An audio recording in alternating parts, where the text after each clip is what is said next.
Hello everyone, study focus with Ajit में आपका स्वागत है।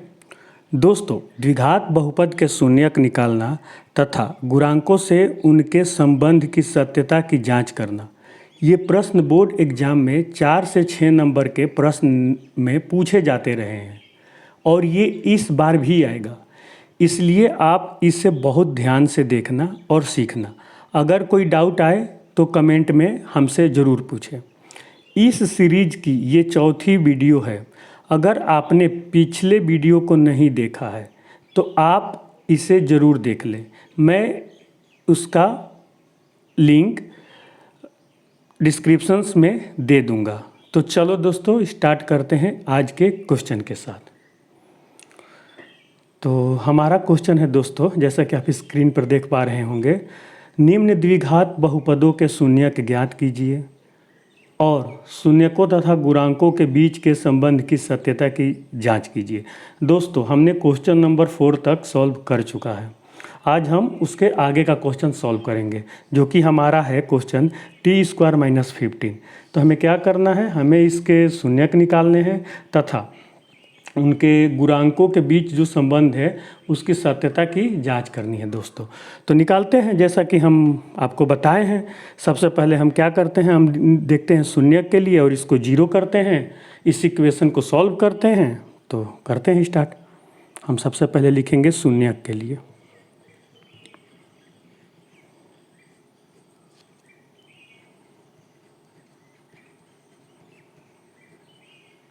ठीक है दोस्तों, अब शून्य के लिए करने के बाद क्या करते हैं, हम इस इक्वेशन को जो दिया गया है बहुपद, इसको हम 0 करते हैं। t² - 15 = 0। ठीक है।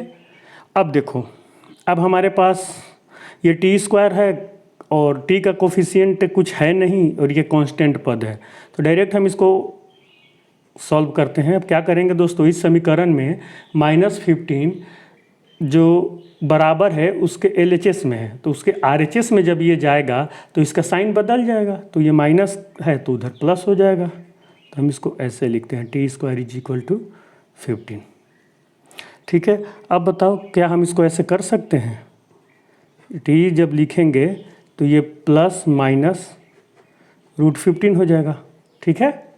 तो अब देखो, अब हमारे पास t के 2 मान हो गए, इसलिए t = एक हो गया +15 अंडर रूट में, जिसको हम अल्फ़ा कहेंगे, और एक हो गया t = -15 अंडर रूट में। ठीक है दोस्तों। अब आप एक काम करो, यहाँ पे आप इसको अल्फ़ा और बीटा कह दो। चलो हम इसको कहते हैं अल्फ़ा। ये हो गया हमारा अल्फ़ा और ये हो गया हमारा बीटा। ठीक है। अब देखो, अब हम क्या करते हैं दोस्तों, इस इक्वेशन को हम अपने स्टैंडर्ड इक्वेशन से तुलना करके a, b और c की वैल्यू निकालते हैं। करते हैं वही, लिखो t² - 15 को, अब देखो हमारा ax² + bx + c होता है, तो यहाँ पे t के फॉर्म में है क्योंकि हमारा चर राशि t है, तो हम उसको भी t के फॉर्म में लिख देते हैं, को at² + bt + c से तुलना करने पर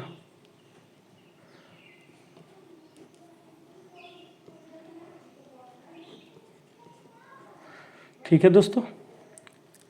अब आप देखो, ये जो a का a क्या है, t² का कोफिशिएंट है। यहाँ पे t² का कोफिशिएंट क्या है, जब कुछ नहीं दिया गया है तो हम तो इसको 1 मान सकते हैं, क्योंकि 1 से इसमें गुणा करेंगे तो इसके मान में कोई अंतर नहीं आएगा। तो हम a = 1 लिख देते हैं। अब देखो, b क्या है, t का कोफिशिएंट है, और यहाँ पे t का कोफिशिएंट नहीं दिया गया है, तो इसको हम 0 नहीं मान सकते। जैसे अगर हम इसको कहें कि मान लो कि हमारा है 1t² + 0 × t - 15। ठीक है। इसको तो हम इस वाले को ऐसे भी तो लिख सकते हैं ना। तो हमारा b क्या हो जाएगा दोस्तों, 0 हो जाएगा। और c क्या हो जाएगा, देखो c क्या है, -15, तो c = -15। ठीक है, यहाँ तक आपको समझ में आ गया। अब हम क्या करते हैं, शून्यकों का योगफल। देखो अब हमारे पास क्या क्या आ गया, हमारे पास अल्फ़ा का वैल्यू आ गया, ये अल्फ़ा आ गया, ये बीटा आ गया, ए आ गया, बी आ गया, अब सी आ गया। अब हम क्या करेंगे, अब हम लिखेंगे शून्यकों का योगफल जो कि हमारा होता है। चलो लिखते हैं।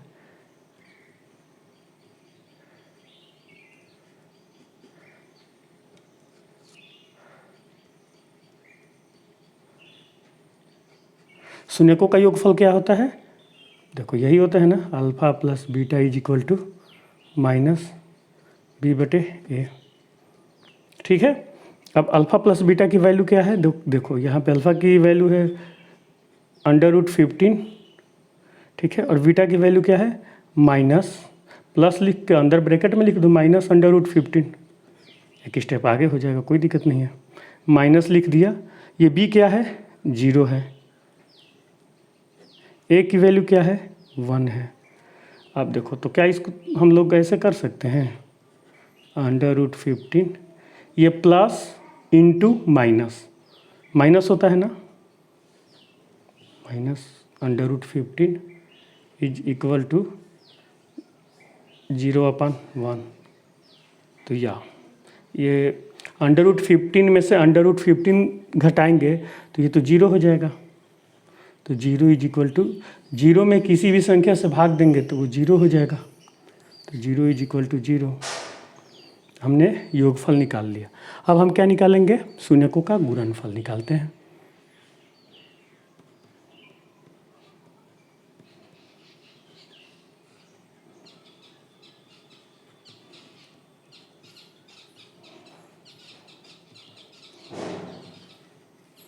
ठीक है, alpha into beta is equal to C/A। ठीक है, अल्फ़ा की वैल्यू रखते हैं, बीटा की वैल्यू रखते हैं, तो हमारी अल्फ़ा की वैल्यू है √15 into minus √15 is equal to C कितना है -15 है, A कितना है 1 है। ठीक है,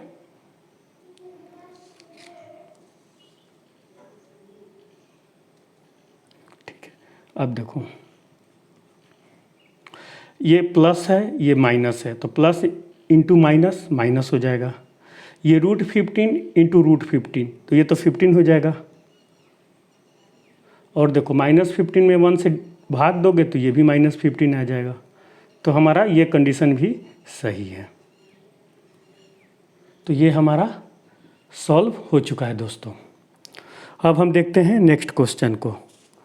हमारा नेक्स्ट क्वेश्चन क्या है, देखो हमारा नेक्स्ट क्वेश्चन है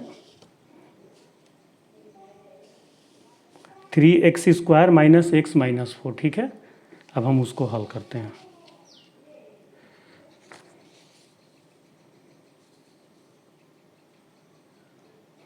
चलिए अब फिर से वही लिखेंगे शून्य के लिए।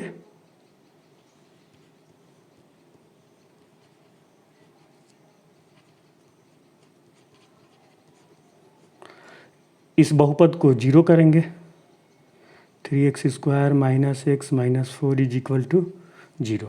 ठीक है, देखो दोस्तों अब हम इसको कैसे सॉल्व करते हैं। जैसा कि मैंने आपको पिछले वीडियो में बताया है कि जो हमारा x² का गुणांक होगा और ये जो अचर पद होगा, ठीक है, उसको हम गुणा करते हैं और उसको फैक्टर करते हैं, और उस फैक्टर को हमें -x के फॉर्म में बनाना पड़ेगा, क्योंकि जो ये है ना x का कोफिशिएंट वाला, हमें उसी के जैसे बनाना होता है उस गुणनखंड से जो फैक्टर हम करेंगे। चलिए करते हैं। यहाँ पे है 3 × 4, आप इसको चाहो तो 3 × 2 × 2 भी कर सकते हो। ठीक है, अब देखो, अब अगर 3 × 2 6 किया और 2 को अलग किया तो 6 और 2 से अगर हम सोचेंगे कि 6 और 2 से x बनाएं तो वो नहीं बन पा रहा है, या तो घटाएंगे या जोड़ेंगे। अगर 6 में 2 को जोड़ेंगे तो वो 8 हो जाएगा, 6 में से 2 घटाएंगे तो वो 4 हो जाएगा। तो हम 4 और 3 को ले लेते हैं, 2 दूनी के 4 और 3, 4 और 3 से देखो 4 में से अगर 3 को घटाएंगे तो वो x बच जाएगा। ठीक है, और ये माइनस का साइन है तो हमें x माइनस में बनाना है, तो कैसे बनाएंगे, तो ये देखो ऐसे करेंगे 3x² माइनस 4x, अगर इसमें हम प्लस x जोड़ देंगे, सॉरी प्लस 3x ना, प्लस 3x अगर इसमें हम जोड़ देते हैं, क्योंकि इससे और इससे बनाए हैं, प्लस 3x जोड़ देंगे तो ये तो माइनस का x हो ही जाएगा। -4 इज इक्वल टू 0। यहाँ तक समझ में आ गया होगा आपको।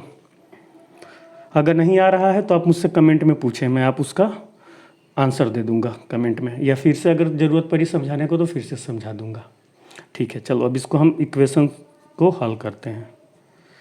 अब देखो ये 3x स्क्वायर है -4x, इन दोनों में क्या कॉमन है, तो हमें दिख रहा है कि इन दोनों में x कॉमन है, हमने x कॉमन लिया, तब क्या बचेगा, इस x से इसको डिवाइड करेंगे तो ये तो 3x हो जाएगा ना,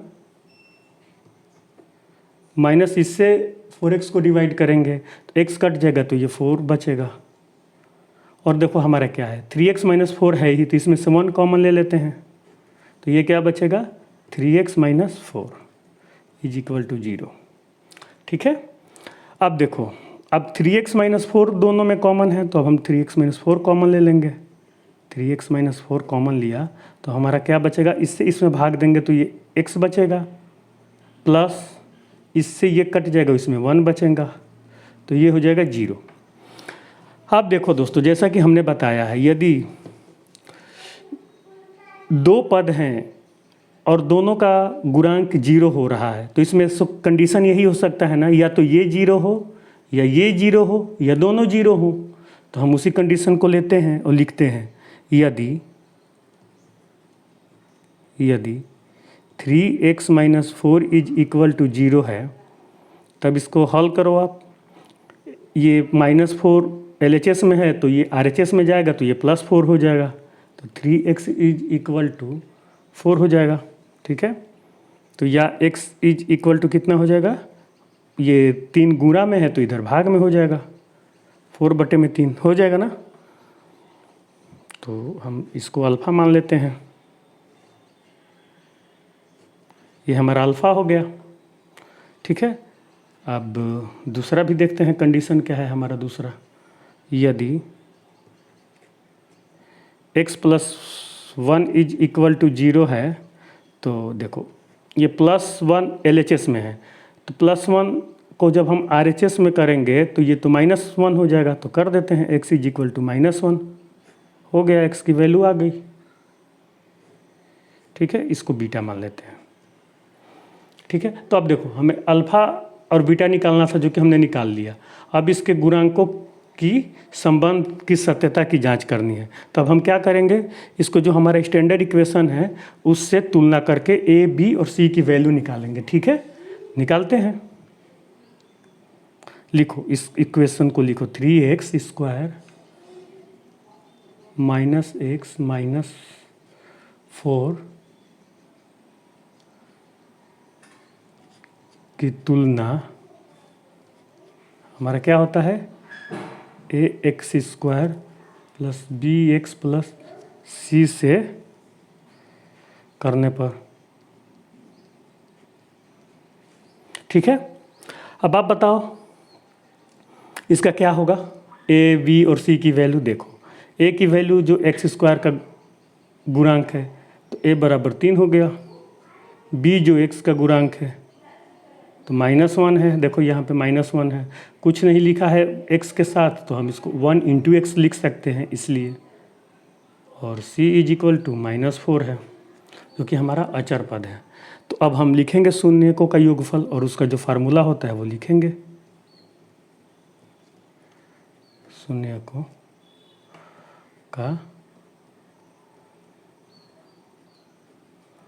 योगफल क्या होता है, alpha + beta is equal to -b/8, यही तो होता है फार्मूला। तो चलो अल्फ़ा और बीटा की वैल्यू देखो, इधर क्या है, अल्फ़ा की वैल्यू क्या है, 4/3 है, 4/3 प्लस बीटा की वैल्यू कितनी है, हमने निकाला -1 है, तो -1 इज इक्वल टू माइनस। ठीक है, अब देखो b की वैल्यू कितनी है, b की वैल्यू है -1, तो इधर हो जाएगा -1, a की वैल्यू कितनी है, 3 है। ठीक है, तो आप इसको सॉल्व करो, 4/3, अब देखो ये प्लस इंटू माइनस फिर क्या होता है, माइनस होता है, -1 is equal to minus into minus क्या होता है, प्लस होता है, तो ये 1/3 हो जाएगा। अब क्या करेंगे दोस्तों, हम इसको देखो ये 3 एलसीएम ले लेंगे, इधर 1 है तो उसके भी बटे में 1 कर देंगे ताकि आसानी हो जाए सॉल्व करने में। तो 3 से 3 कितने बार में कटेगा, एक बार में। 1 से 4 में गुना करेंगे तो 4 आ जाएगा। 1 से 3 3 बार में कटेगा। 3 से 1 में गुना कर देंगे 3 हो जाएगा, इज इक्वल टू 1/3। ठीक है, अब देखो 4 में से 3 गया, 1/3 इज इक्वल टू 1/3, तो हमारा ये तो हो गया। चलो अब हम निकालते हैं शून्यकों का गुणनफल।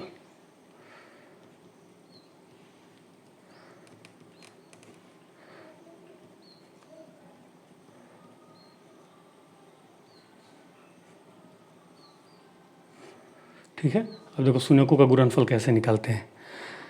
इसका तो फॉर्मूला होता है alpha into beta is equal to c upon a, होता है ना। अब अल्फ़ा इंटू बीटा की वैल्यू पुट करो। अल्फ़ा की वैल्यू है 4/3 इंटू बीटा की वैल्यू है -1 इज इक्वल टू सी। देखो सी हमारा है -4, ए की वैल्यू कितनी है 3। दोस्तों हम इसको इधर सॉल्व करते हैं, इधर हम लाइन खींच देते हैं।